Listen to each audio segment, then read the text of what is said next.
Hey everybody, in this video I'm going to talk about why for the first time I'm buying an iPhone. I'm recording this in mid-September 2016 and I've made the decision, it's in the books, I'm buying an iPhone 7 Plus. So why would an Android guy buy an iPhone 7? A couple of reasons. Number one, it has to do with apps that I am working on. Now, well, we're going to be working on or extending. So we're about to start working on extending Studio Web with iOS 7, with iOS 10. So I figured it kind of made sense to become familiar with the iOS platform, even though I'm an Android guy. And generally speaking, as a developer, you want to be familiar with the major platforms. So I have a Windows 10 machine. I had a Windows 7, but figured, now it's time to move on to 10. I have Mac OS. I have Android.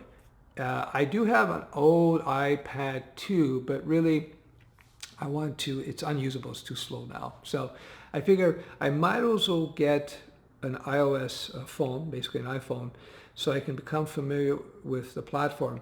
Also, as a developer, it's good for you to understand the trends that you see developing. And Apple, like them or hate them, they do have a huge influence on the trends in terms of UI, in terms of app development. And yes, Apple will borrow from Android in a big way and vice versa. But nonetheless, it's just good to have your hands in that arena. You have to be aware. You have to be aware of the possibilities and what's going on out there. And it's not just with hardware, by the way. It's also with software. I try to keep my eye on certain things, like for instance, with JavaScript on the server, Node, Express, etc., etc.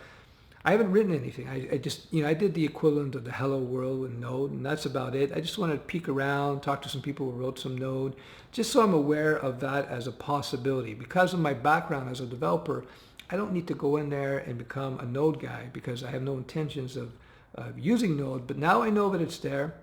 I know what Node can do. And so a project may come up where Node might fit in perfectly. And if that's the situation, then I would go to Node. So it's good to be just informed about the options. Of course, you've got to have your core skill that you use. So if you're I'll just say a PHP guy for now. If you're a PHP guy, then stick to your PHP Laravel, or your PHP Symfony, or your PHP whatever.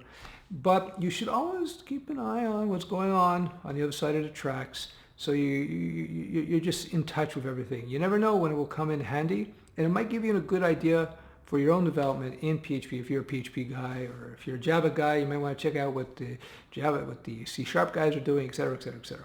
I hope this is useful. Ciao, guys.